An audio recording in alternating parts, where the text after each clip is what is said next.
was a time when abortions were simply a part of life in the United States. Historian Leslie Regan says up until the mid-1800s under common law, abortions were legal and widely practiced.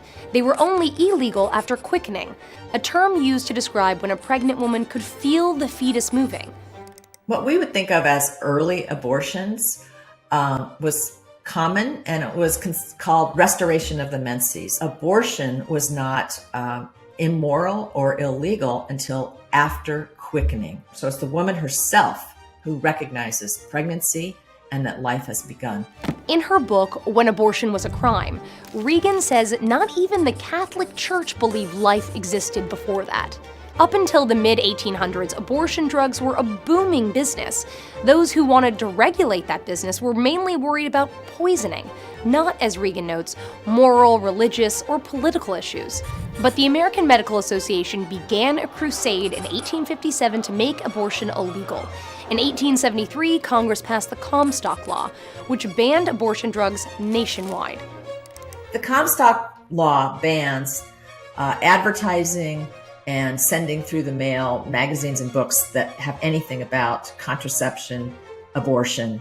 It is part of a law that is focused on obscenity. So it equates contraception and abortion with obscenity. By 1880, abortion was illegal in most states unless it was necessary to save the life of the woman.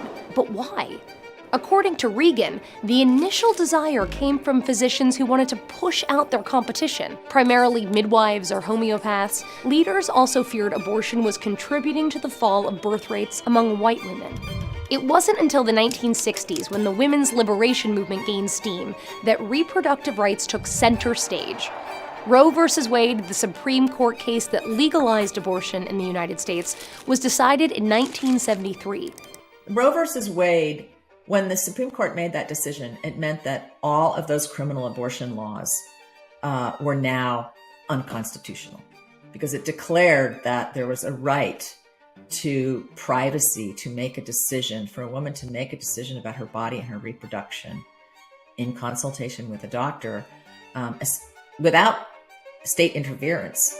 In the decades following Roe, states enacted more than 1,300 restrictions that limited access to abortion. And in June 2022, the Supreme Court overturned Roe v. Wade, eliminating the constitutional right to abortion nationwide and giving power back to the states to decide.